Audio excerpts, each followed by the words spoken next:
Well, good evening and thank you for spending another idyllic fall or summer 2.0 evening in the barn with us. My name is Kristin Greenberg and I am the Executive Director of the Upper Arlington Historical Society.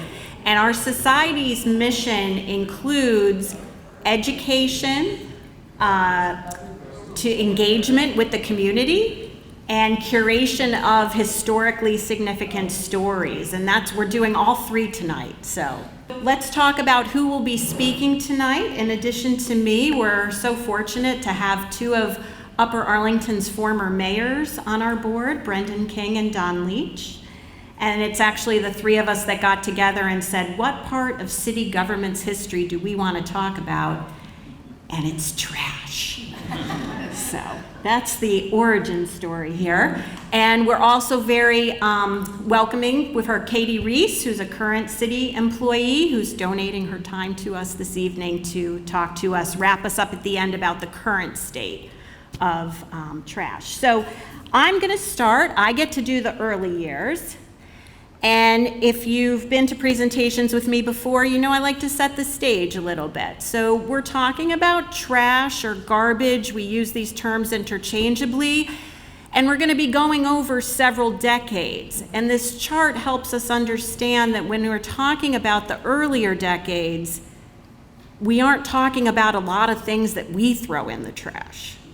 Okay, they had tin cans, they had glass, but you can see paper towels didn't appear until the 30s. They're actually advertising saran wrap on the Today Show in the 50s to get people to buy it. I mean, stop me from buying it, right? Foam containers, plastic garbage bags, plastic clamshells, these all develop over time. So as we talk to you tonight, please keep that in your mind, what we're talking about people throwing away. I also came across this Facebook post in May, which is relevant because this is about 1910, 1911. Upper Arlington starts developing in earnest around 1914. People move in 1915, and we're dealing with trash here. So we're going to see that come to play here in Upper Arlington, the door-to-door service in horse-drawn carts. And this is my favorite map. I usually show this at every event. The annexation map the city created by decade. And so as we know, Upper Arlington started in the historic district down in that gray area. In the 20s, we added this orange. The pink is the 40s. That's as far as my talk piece goes. So it's not till Brendan comes up do we actually get into Upper Arlington looking more like we know it today as we grew northward through annexation. Something else to keep in mind as we're talking.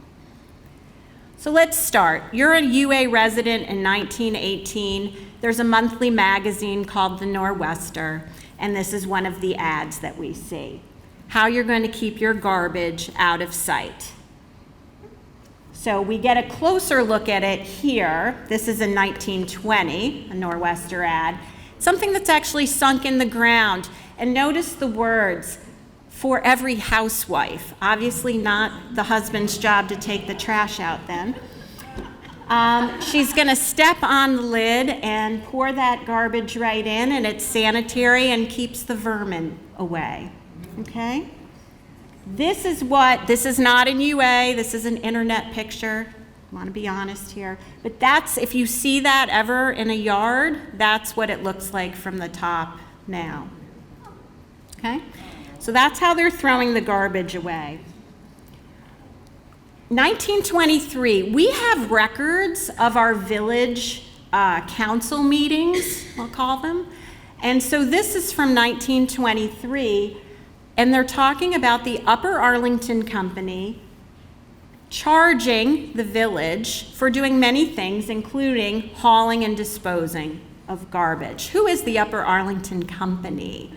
That is King and Ben Thompson.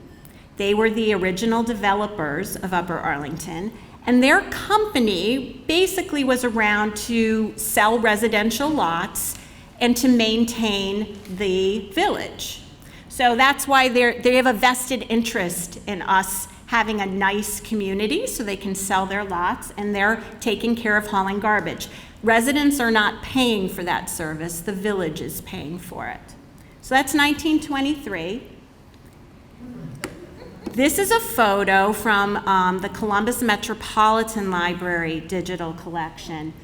It is Irvin Cheever sitting there at the helm, obviously with some kids with him. And notice what's on the back of the cart. Lots of junk that he's going around collecting on his horse-drawn wagon, just like we saw for Columbus. We can date this picture, though, because this building back here is on the corner of Tewksbury and Arlington Ave, and there is no building on the west side of Arlington at the time it's taken. And so it's about 1926 when this is done, and you can get a sense of where that placement is. Love this, right? And from the village records in 1926, we see he is being paid for street cleaning at a fabulous rate of 50 cents an hour. Also from the village records in 1927, moving on, they're having a cleanup day. And I love the wording here, so I want to spend a moment. Trash where the wagon can collect it, but no garbage. Okay, we use these terms interchangeably. Let's pause and take a minute because this matters as we move on. Garbage, that's what the housewife was stepping on to throw her garbage away. That's your wet waste, your compost, your extras from the kitchen. That's garbage. Rubbish, we're going to see in a minute, is the small items, your pieces of paper, your cloth, your glass. That's rubbish. And then trash really means that big stuff that was on the cart with Irvin. Okay, you're going to throw your couch away. That's trash in the day. They use those terms to really mean something back then. But so they're going to do this cleanup day, no garbage, so no wet waste or ashes. Okay, because people are burning things.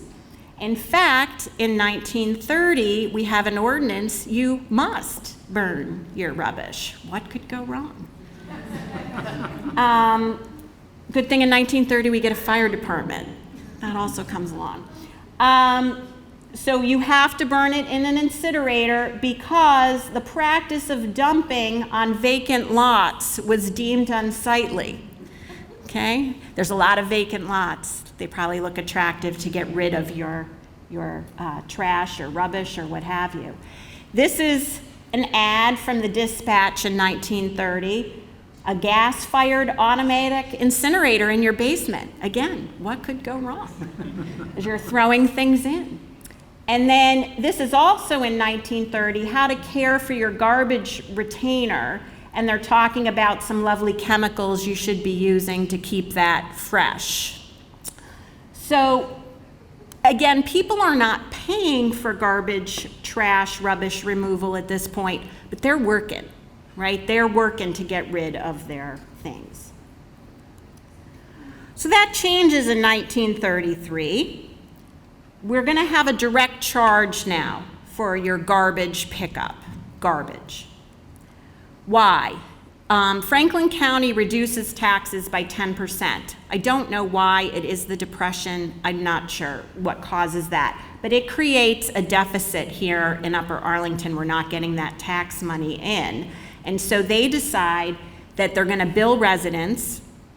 You have to pay in advance. This is a problem.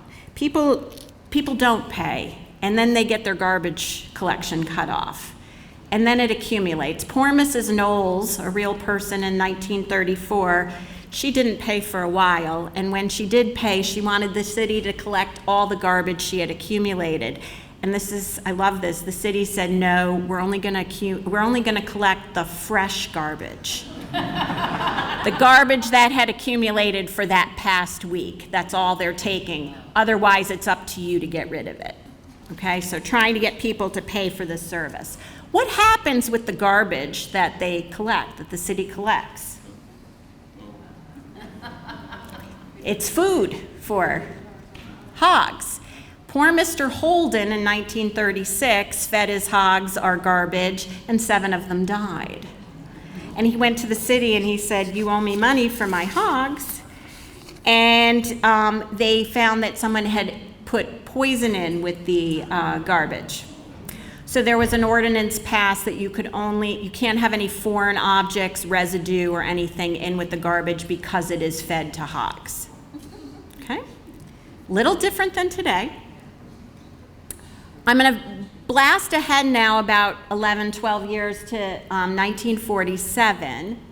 Finally, we're going to have a rubbish collection, okay? The smaller things, the wood, the paper, the glass. Because people have been contracting with private people to come pick it up, and it's just a hodgepodge system. People are still dumping it on lots, etc. And the city doesn't know how to do this either. They now need a truck to go get this. They need staff to do it. They don't know how often they're going to do it, but they do know they're going to charge you $5 a year to do it, to get it done.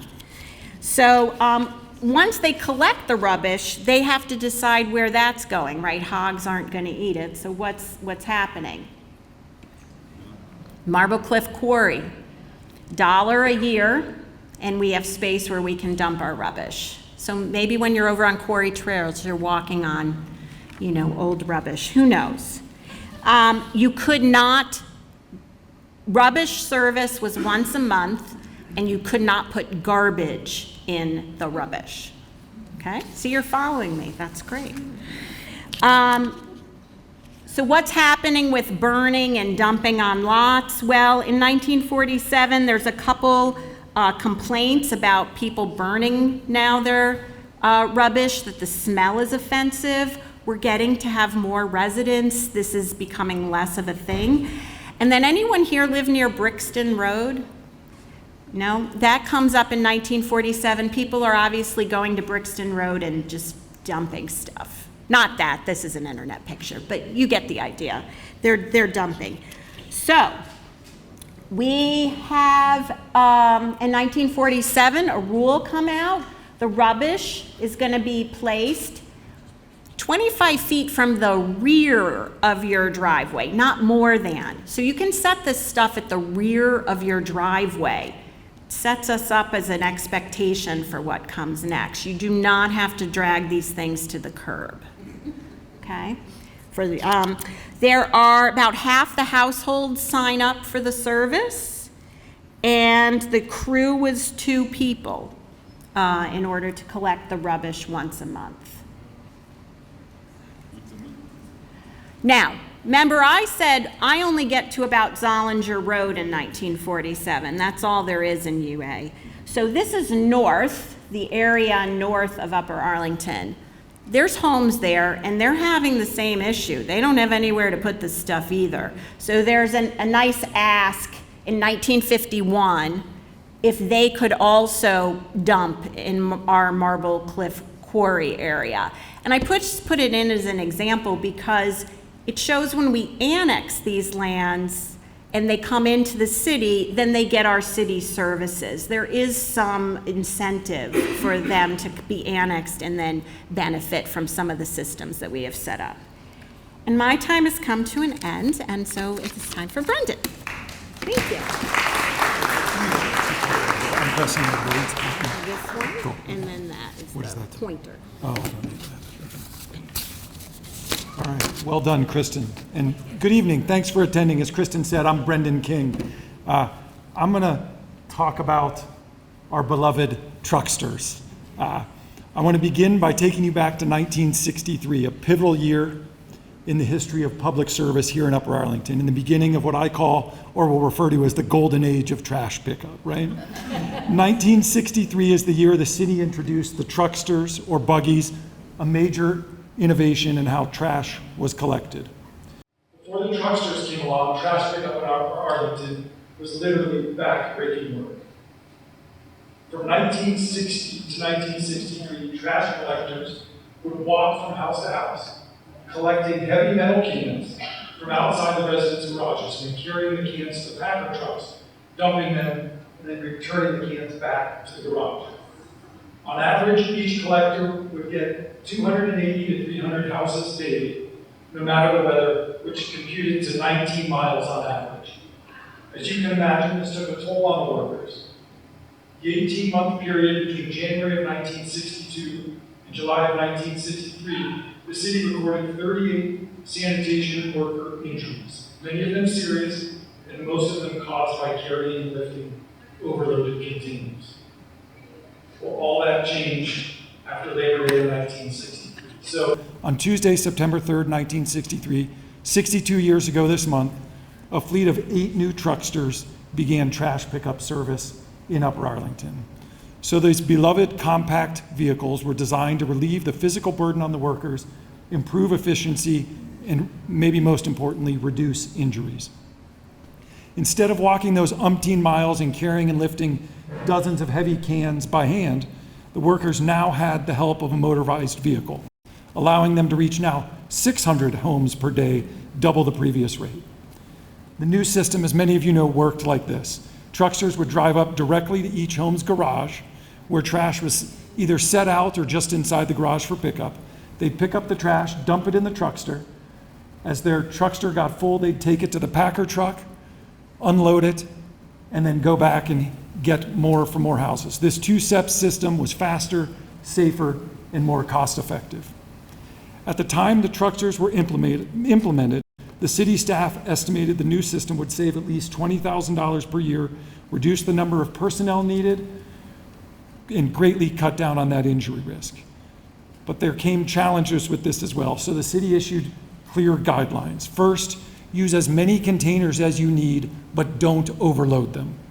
Heavier materials like rocks, sod, grass clippings, branches, and building debris must be placed at the curb instead of by the garage. And these would be picked up separately by separate trucks. The weight of each container must be manageable because the truckster operators, as you see, still had to lift the can and dump it into the truckster. They wanted to eliminate the risk of injury and keep the workers safe. Upon the implementation of the truckster program, trash collection at the time came to 39 cents a week, or the cost was 39 cents a week, as it says, an average of $20 per year. Looking back, 39 cents was a small price, even by 1960 standards, for a major leap forward in city services, one that improved worker safety, reduced costs, and set a precedent for future innovation. The trucksters and UA's trash pickup system was generally at that time regarded as the best trash service in Central Ohio and among the best services nationwide. The introduction of the truckster in 1963 marked a turning point, not just for Upper Arlington, but for how American cities began thinking about efficiency, safety, and public service modernization. The trucksters lasted 45 years until 2008, when the trash in Upper Arlington was privatized, a process that Don will talk about in his part of the presentation. The next major step in innovation in UA trash came more than 20 years later in the mid-1980s. Maybe we'll call this the green age of UA trash, if that was the golden age of UA trash. In 1983, every municipality in Franklin County was facing rising trash disposal costs and tipping fees from the Franklin County landfill. Upper Arlington remained dedicated to cost-effective and innovative solutions. It was natural that city officials began exploring recycling as a solution, both to save money and address environmental concerns. In theory, recycling would reduce the amount of trash taken to the landfill, which would reduce the tipping fee, the cost per truck would go down, and the city could sell the recyclables and make money off the sale. Less trash was the main motivator, but the sale of recyclables was an added bonus. All right, a study by the Ohio EPA in this era found that UA's demographics were ideal for recycling. Our community was educated and environmentally conscious. And the study determined that our residents were producing almost twice as much trash as the average American. So there's our graphic with 2 trash cans instead of 1, I suppose. Beginning in 1983, the city contracted with a private company, North End Recycling, to provide recycling collection at the Reed Road Fire Station. Residents would be able to drop off their recyclables to the firehouse on the 3rd Saturday of each month between 10 a.m. and 3 p.m. They accepted newspapers, cardboard, brown paper bags, container glass, not window glass, beverage, and food cans. Items must be sorted and cleaned with labels removed. Cans should be crushed if possible to take up less space. Paper should be tied in bundles. Glass bottles did not need to have the labels removed. The collection process was staffed by the company, Northside Recycling, who then bought and sold the recyclable materials. On the first day of the recycling program in August of 1983, 9 tons were collected, and in September the following month, 7 tons were collected. After three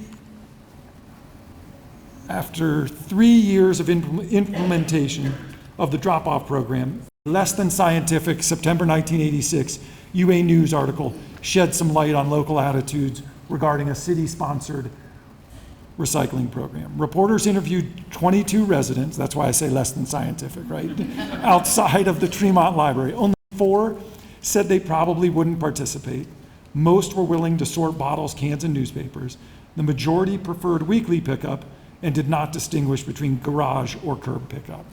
Consistent with the EPA study from a few years before, most residents favor recycling because of the environmental concerns and the cost stability. A month after the article,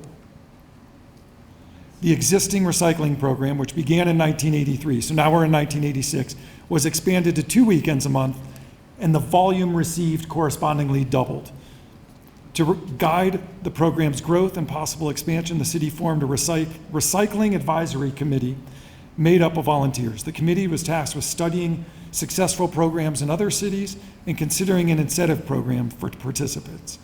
In early 1987, the city introduced its first recycling incentive, where residents who participated 6 times in 6 months were drawn out of a hat to receive either a free or discounted solid waste bill. At the end of as the drop-off program grew, it was powered in part by volunteers, including the student council at Hastings Middle School. If you were at Hastings in the 1980s, like I was, these are familiar faces, so we had to include them up there.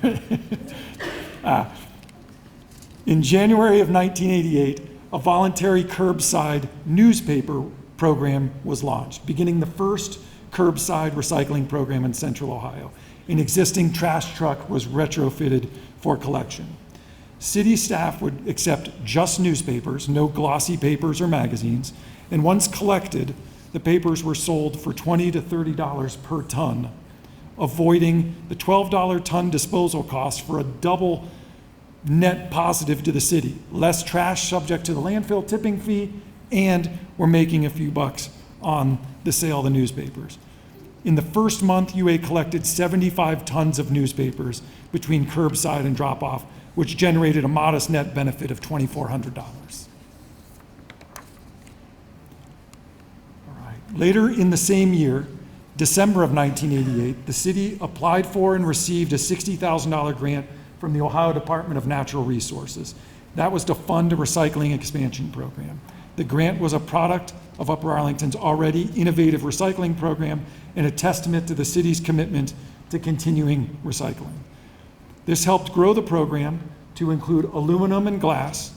The glass was sold at 2 cents per pound or $40 per ton. The aluminum was sold for 35 to 45 cents a pound, $700 or $900 per ton. At the time, 30% of residents were actively participating in the recycling program, which if you think about it is a huge number. It took a lot of work. You had to separate, you had to carry it to the curb instead of just leaving it in your driveway or at the top by your garage. So a real commitment by the residents to get the 30%. Upper Arlington was becoming a regional leader in recycling, and other central Ohio suburbs were taking notice. In the fall of 1990, the program expanded again to add plastics. So as you see, detergent containers, 2 liters, milk jugs. Now it was the plastics, the aluminum, the glass, and newspapers had to be sorted into separate containers and placed at the curb. Around this time, the city contracted for the purchase of a recycling-specific truck for $31,000. Having spent 8 years on city council, I don't think you can get anything for $31,000 anymore. So I was pretty impressed with that number. All right, if the implementation of trucksters in 1963 began the golden age, and the recycling program in the 80s began the green age, then July of 1991 began the orange age of Upper Arlington trash. The need for a new look at the program was driven by the continued increasing disposal fees, known as tipping fees, that the landfill charge, and the desire to continue incentivizing recycling, which remained free to residents. After a long period of studying options, in July of 1991, City Council introduced the controversial new system of trash stickers. Again, the quarterly fee was eliminated, and the only cost for trash for the residents would be what they spent on these bright orange trash stickers. Now you paid for only what you threw away. The initial proposal included city-branded bags and stickers, but when it was implemented, it just was stickers. The initial cost was $1.45 per sticker, sold at the municipal building or retailers like Kroger, Big Bear, Ace Hardware, and Sears. After the sticker system was launched, something predictably remarkable happened. The average amount of trash in 1990, in the 12 months prior to stickers, was 16 tons a month. After stickers, it was 8 tons per month. Recycling center traffic nearly doubled as well. Residents now had a clear financial incentive to recycle and reduce their trash. This approach, often referred to pay-as-you-throw, worked and continued to grow and become the mainstream part of daily life in Upper Arlington. The amount of trash collected by the trucksters went down. In less than 10 years, from 1983 to 1992, Upper Arlington evolved from a once per month recycling drop-off to a model suburban trash and recycling system. Don is going to take it from here and tell us about the next era of UA trash.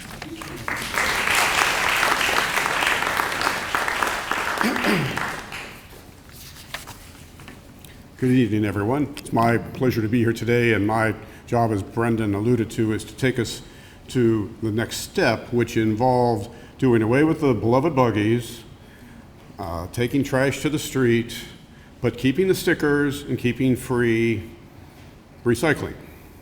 So how did all that happen? Well, frankly, when the sticker system was implemented, I didn't live in Upper Arlington.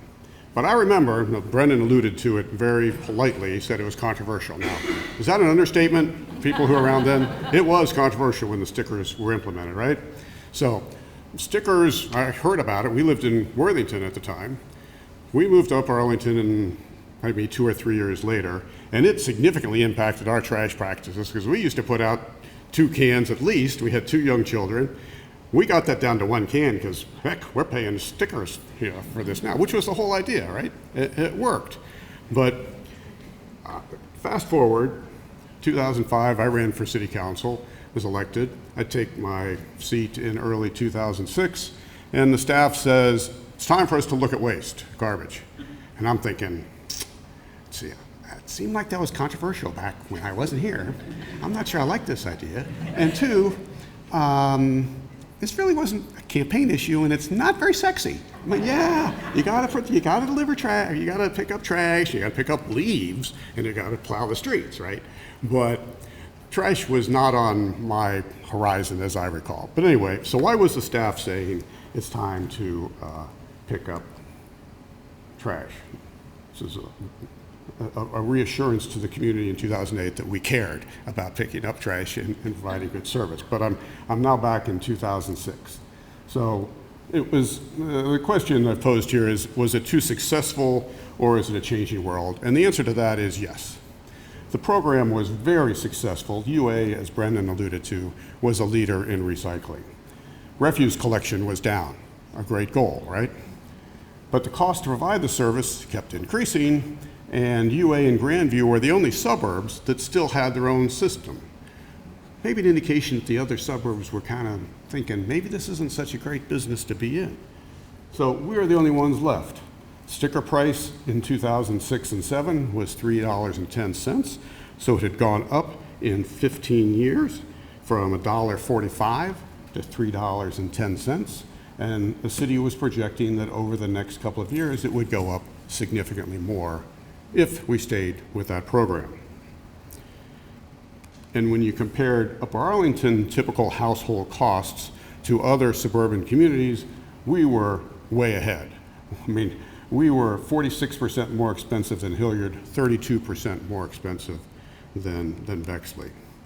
So we were in this cycle of where you increase the sticker price, so sticker sales decline, people are becoming innovative in how to get rid of their trash, and Brendan tells a story of how his father as a city manager was told by people, and I remember Ted Staten that I worked with as a city manager, people would say to them, oh, we don't pay stickers, we take our trash to the office or to Grandview or to someplace where I don't have to pay for it, right? Nobody did that here, right? Nobody.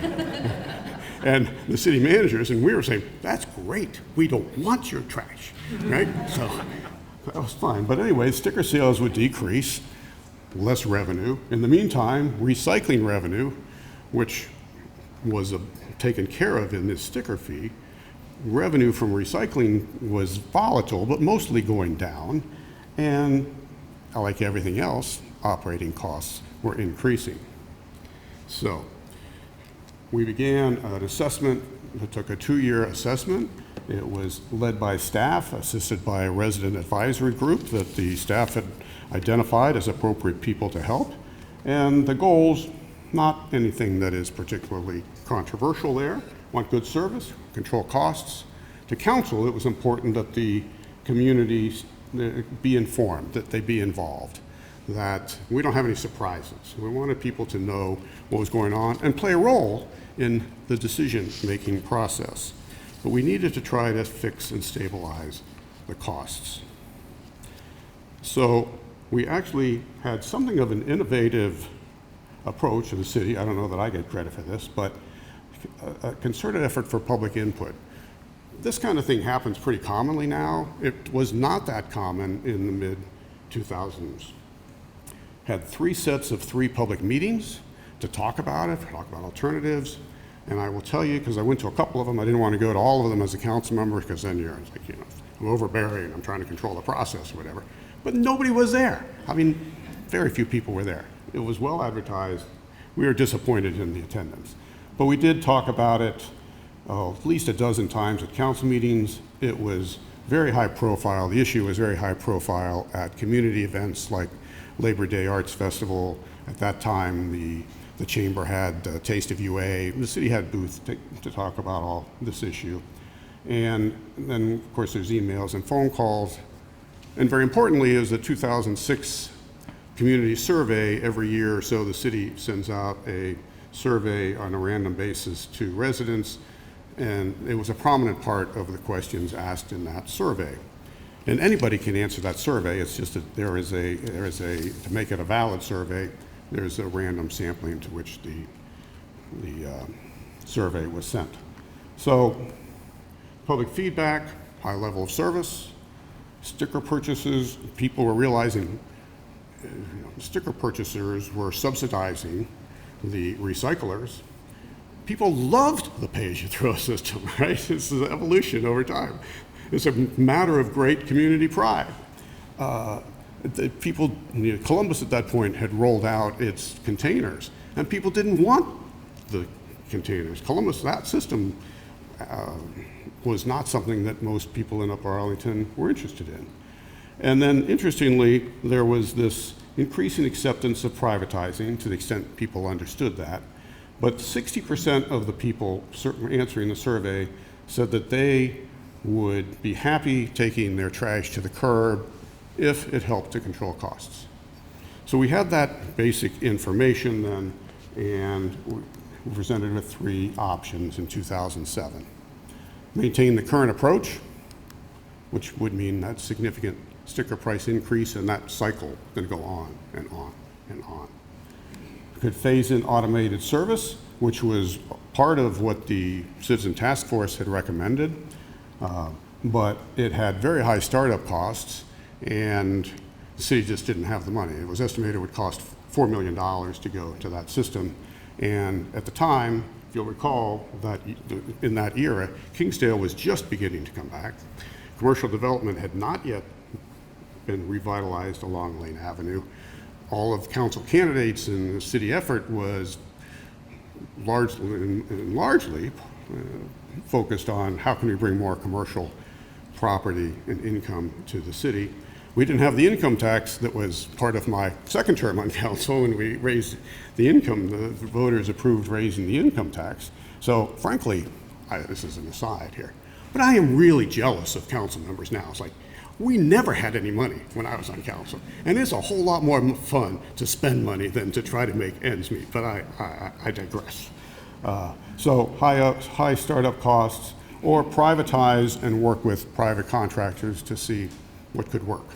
Well, council directed the staff to go with this, and so staff sought bids for privatized services. They were reviewed in November, and the staff came to council in December and said, we wanted to enter into a contract with Inland, and we going to privatize the service and a whole program. And council voted unanimously to do that, and the new system was $30 annual fee, because it costs money to run a truck up and down the street, whether you have trash out or recycling out or not. And so the $30 annual fee is designed to cover some of the basic costs. We kept the stickers, in fact reduced the price of the stickers from $310 to $240, so residents could still control their refuse costs, and recycling was free, so there was still that opportunity. Contract with Inland was entered into in January of 2008, effective April 7th, with the idea to allow time for education on the pending changes, and the city was allowing exchange of stickers, because the stickers were, you didn't want to put a $3.10 sticker on a bag of trash, which now didn't cost you $3.10, right? So here's the moment I'm going to ask you to be honest. Now, who here was in the trash sticker futures speculation business? Right? You bought a bunch of stickers thinking, oh, well, those prices are going to go up. Well, the system didn't help you when we changed to this, so you lost money on that. So that was, of course, going on. And we also had, the city was also interested in making sure there was a fair compensation to Teamsters who, because it was privatizing, we were going to be out of work. And the city pushed Inland really hard to hire Teamster city employees, and in fact, Inland did hire a number of them. Well, then you go back to a comparison. At this point, we're down at the end. I mean, it's not all even here. But remember how Bexley, we are far ahead of Bexley. We became one of the cheapest communities, figuring, I mean, this is based on the average of 1.2 stickers per household per week kind of thing. But Upper Arlington now is very inexpensive for its services. So with the end of 2007, I'm thinking, this is great. It really wasn't very controversial, didn't get much attention. And we roll into 2008, and this, as I'm sure you recognize by now, extremely good-looking guy becomes president of council. Don Leach becomes president of council. So that should get more recognition. All right. So I become president of council, and frankly, I had focused more at the end of the year, because this was sort of a non-issue. I was more focused at the end of 2007 on the budget, because I, a new council member, I thought, how do you really understand what the city priorities are and impact them? It's through the budget, right? So the trash was sort of, for me, an side issue. Very important, but it was not very controversial, it seemed. Well, of course, I become council president, and the proverbial, you know what, hits the fan, right? So we were a little stumped by this, and frankly, our sense of it was that the issue blowing up at this point was being driven by the Teamsters, who were going to lose a bargaining unit in the city, but had not participated in the discussions over the preceding 2 years, either privately or in the public sessions. the city was trying to make sure that the Teamsters got hired by the private entity, which I don't remember, probably was non-union. I think that's probably right. And the city had negotiated probably 5 years earlier for the right to privatize. So the Teamsters 4 or 5 years earlier had agreed in contract negotiations that they couldn't object if the city ever decided to privatize. So really not involved in the process. Contract with Inland was signed in January of 2008. What happens in February of 2008? A big rally outside the MSC before a council meeting. This is Mike Shattuck with his bullhorn. He comes to council and he said that he's gathering signatures to place the decision to privatize on the November 4 ballot, and that the city didn't listen to what the citizens were interested in. So, and then there's this cartoon, and I think that's me, right? That was my best guess at the time. And again, I'm like, really, and it says that I am throwing away the advisory group report in the city, you can see the cartoon. And the fact was that the city the advisory group had a number of very good recommendations, which were accepted. The annual fee, the continuation of the sticker fee, the free recycling, but they also had recommended going to a containerized system, and said the staff said, council agreed, we just couldn't afford that at the time. So there's some loud voices. Anybody remember that? Loud voices going on, objecting to this system. And my wife remembers that. And of course, the other thing I should say, since he's here, is that when we were dealing with the treasurer, I was really interested in spending time showering love and emotion on her as much as possible around it. So anyway, private trash begins in April, and there are some bumps. Well, you'd expect some bumps in any new system, right? But the fact that there was already this uproar, it became exacerbated, and the bumps became seemingly more serious. But we got new routes, got new drivers, new system. But anyway, so the issue made it to the ballot. Mike Shattuck led the effort, and this issue was put on the November ballot, and it says that residents don't want the city to enter into a contract with Inland, which we already had in January, before this petition process had even started, or as it was starting. And it says that, but if the city goes ahead to ignore this process and enters into a contract with Inland, then the city that ordinance authorizing it will be repealed, and the city shall pay damages to Inland for breaching the contract. So the city estimated that would cost us about $8 million in damages to the contract. All the trucks were gone by November. We'd sold them all. The buggies were all gone. The employees were all gone. We'd have to bring them all back. So a couple of residents and the city took the validity of the city issue to the Supreme Court, and the Supreme Court ruled in October that the ballot issue could not be on the ballot because voters can't repeal a contract that's already in place. So here we are, we've got the system.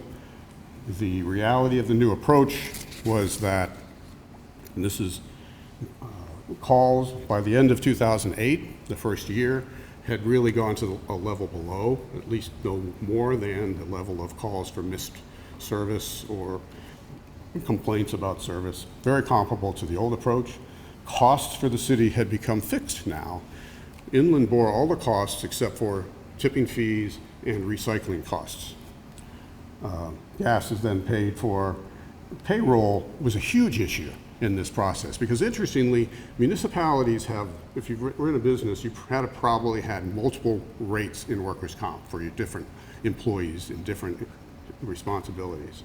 In a city, there's one rate. So if you had, for instance, trash picker-uppers that are lifting the big cans like Brendan talked about with a lot of injuries, that creates a lot of claims in the workers' comp system, which raises the workers' comp rate that is paid on the entire payroll of the city. So within a couple of years of going to this privatized system, the city actually was saving $300,000 in workers' comp fees, which was a lot of money. So anyway, the system worked pretty well. Everybody sort of knew mechanization was probably going to be necessary at some point. We didn't have the income, the money to do that at the time. So we really had we thought the best outcome for the time. The biggest drawback, as our next speaker, Katy, will show us in some pictures, was that it really was kind of messy on the streets, right? I mean, it really wasn't very pretty. So with that, we go to the next step.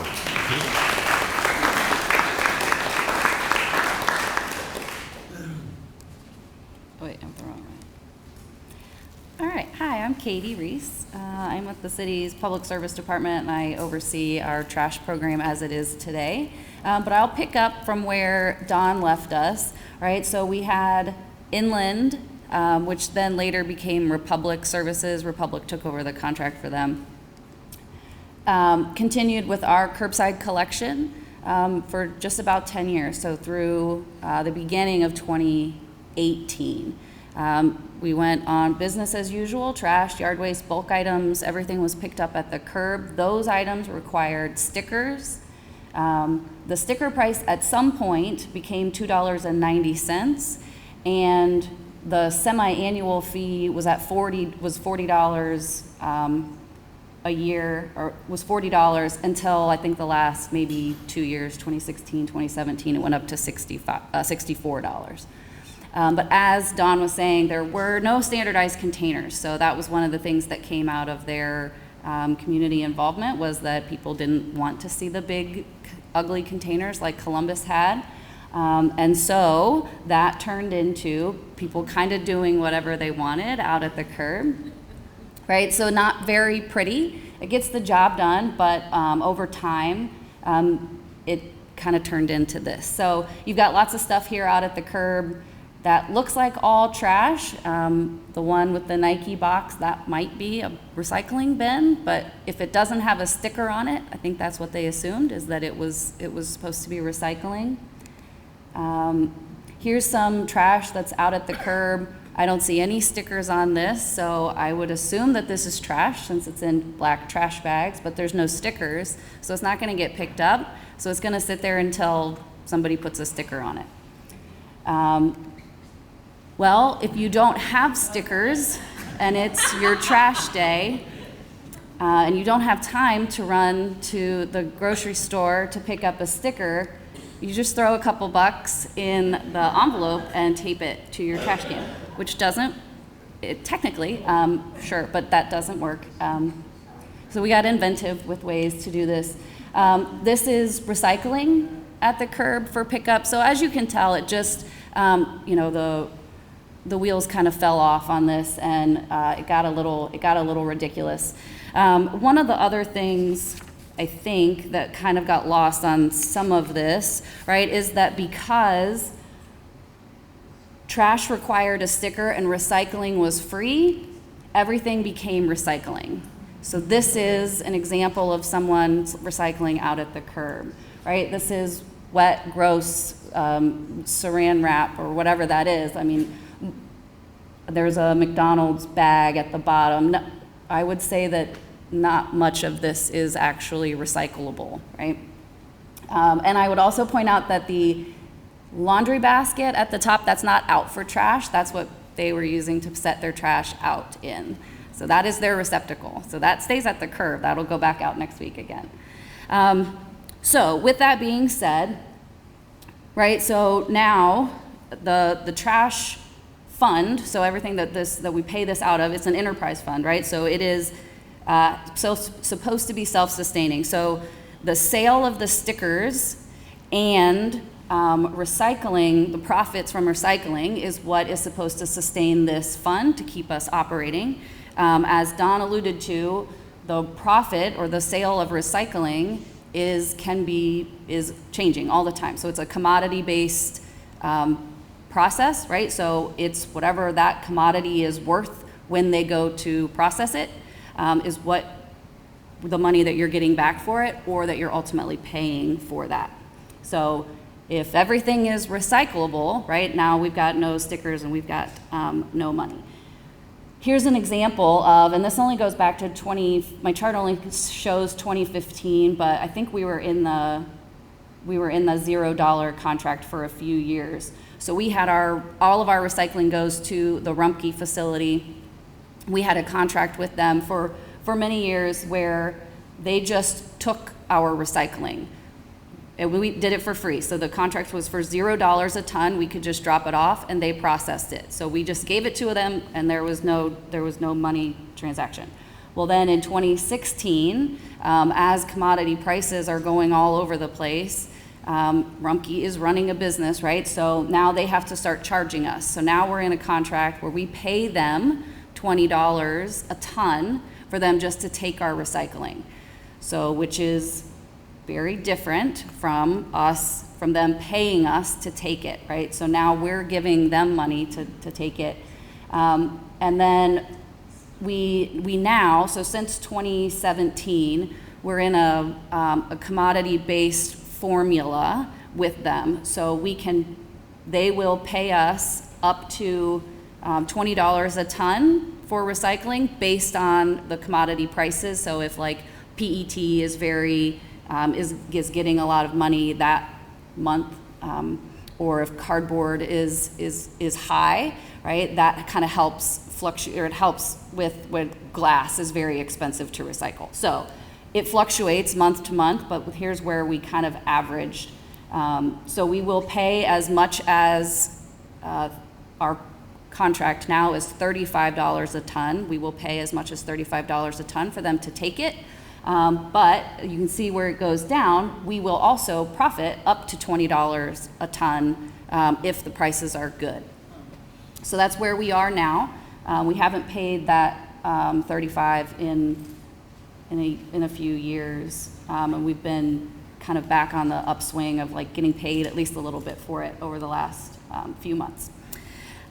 So with that being said, let's see, where are we? So now, right, we fast forward, their inland or Republic Services contract is coming to a close, and we've got to start thinking about what we're going to do moving forward. So very similar to the same process that Don was talking about before, we did kind of the same things, right? We went to council, we had all the public meetings, we reached out to residents, we talked to people to see what was important to them, what the future of trash collection could or should look like in UA. And it was a lot of the same things, right? We want that high level of service. We still want to encourage recycling. We want the solid waste fund to still be kind of self-sustaining. And we had that community involvement. So we went to bid for the service, and we just kind of asked for a little bit of everything. Said, okay, show us, what would it cost to do any version of this service? So we got bids for, if the hauler was to provide 2 containers or just a recycle container. We got prices for if they were to say you can put any amount of stuff out at the curb versus you can only put, it's cart contents only, right? So you can only fill your cart, nothing outside. And then we also got a bid for stickers to continue the sticker program. The prices for the containers and the unlimited versus cart content only were very, very similar. I think there was a difference of like 50 cents end to end. And the sticker system was a joke. It was going to be so expensive to run it, to continue it, which I think that's why they bid that way. It was like, we don't want to do this, but we'll humor you. So ultimately where we landed is kind of where we are now, right? So we have local waste services. They provide 2 containers. We have 2 65-gallon containers at the curb. Blue is your recycling, and gray is your trash can. It also, you can get your yard waste, your bulk items, everything gets picked up on the same day.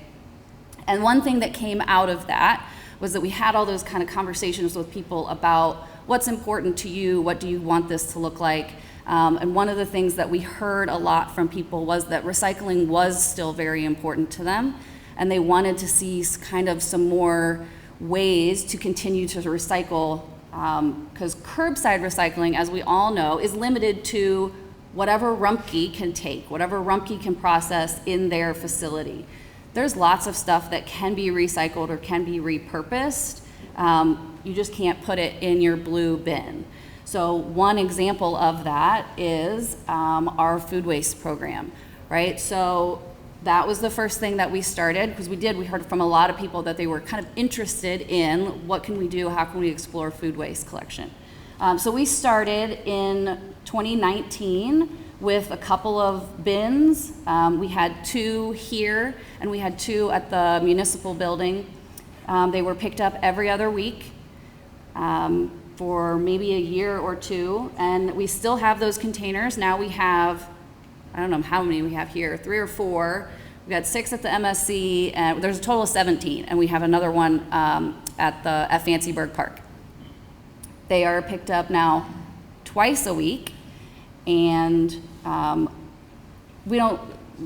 don't do the weights separately anymore, so it's all the weights are together now, but when I tracked it separately through 2023, we had collected over 260 tons of food waste just at the drop-off. So this was people who collected food waste at home, put it in their bucket or put it in something, drove it here, and dropped it off for us.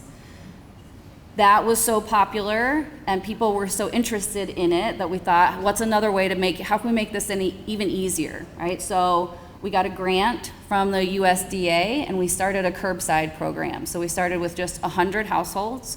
They got a bucket and some liners, and we said, okay, we'll stop by once a week and we'll pick it up. That has been going on since, March of 2022. We now have collected over 700 tons of food waste in this curbside program, and we have over 1,800 households participating. I am always accepting new participants. Please check the website, sign up. Just look for an email from me after you sign up. We add people once a month. It's very easy. We drop the bucket off, drop off some liners, and then you just set the bucket out at your curb on your trash day. Other things, so this is one of my favorite ones. So we have the drop-off program, right? So we have all the bins, and pumpkins technically are compostable, right? They don't want them in your yard waste, and so that was kind of a thing for a while, right? You can't put it in the yard waste, but you don't want to put it in the trash. Well, somebody posted on Facebook that they're compostable.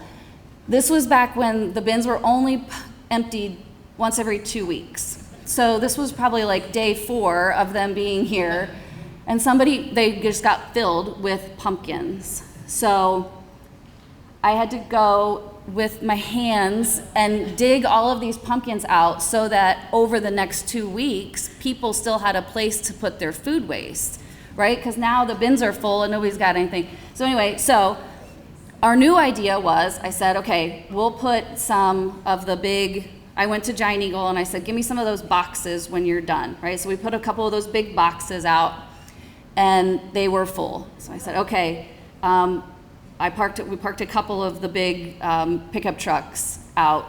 This was one weekend of our first pumpkin collection.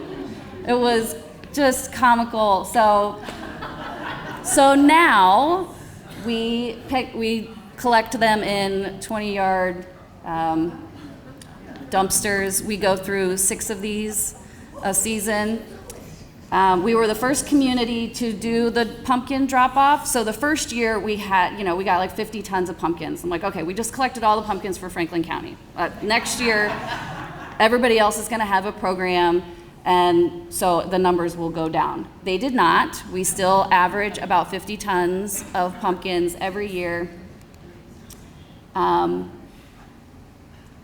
And all the other communities collect pumpkins now too, so. And we were the first ones to have food waste. We are only one of 2 communities in Central Ohio that have curbside food waste. It's us and Bexley. Most of the other communities have drop-off stations, but I mean, just like Don and Brendan said, we're kind of the leaders in a lot of this stuff. We started the pumpkins, we started the food waste ideas. Here's just an example, or just shows where we started in 2019, right, with just the drop-off program, and then kind of how that has grown over the years. The green, eventually the drop-off and the curbside just get lumped together. I just don't track them separately anymore. And obviously we don't have pumpkins yet because that hasn't happened yet this year. But you can see as our growth, as our numbers continue to go up and we just make it easier for people, you set it at your curb, we'll come pick it up. One of the other things we do is our electronics collection, so our e-waste. This is at the not the municipal building, it is at our public service center over on Roberts Road. It's just right inside the front doors. It's there, as long as our doors are unlocked, you can come in. So Monday through Friday, 7 a.m. to 4 p.m. We will take pretty much anything that runs off of a cord or a battery, and then I'll also take your batteries. So any of your household batteries, just like your normal, AA, AAA batteries, any of the rechargeable batteries, we'll take those. We work with a company I think they ultimately go to California maybe, but we have the giant 55-gallon drum that once you fill it, it's like, I think the last one was like 700 pounds of batteries, and we've gone through 2 of them already. I just started this maybe about a year ago, so it's a lot of batteries. But we don't want those you don't want them in the trash, and you absolutely don't want them in the recycling. So I don't know if you've seen, Rumpke's had a couple of fires recently at a couple of their facilities. Anytime you see, trash truck pulled over in a parking lot somewhere dumping a load that's smoking, it's mostly probably because somebody had something in it that they shouldn't have, and a lot of times it's battery related. So we'll take them, we'll recycle them. This was one thing that we did this summer, was our textile recycling pilot with Swaco. We had the drop-off location, so ours was it was unmanned. It was there for the entire length of the project, which was 3 months.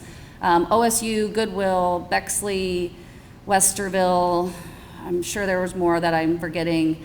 They had more of like pop-ups, right? So they had little events where people could come and bring some stuff. As you can see, the picture on the side, this was over the weekend, right? If I didn't go empty it on Saturday, this is what it would look like when I came in on Mondays. We got a lot of stuff. I just was at a conference yesterday, and Swaco and Circular Thrift was the company that we worked with. They did a presentation on the results, and there was, for the program, for the full 3 months, we collected, it was like 22,000 pounds of textile waste. Exactly half came from that little shed. So out of all of it, right, half of it, yes, and clothes get really heavy once you start shoving them in there. So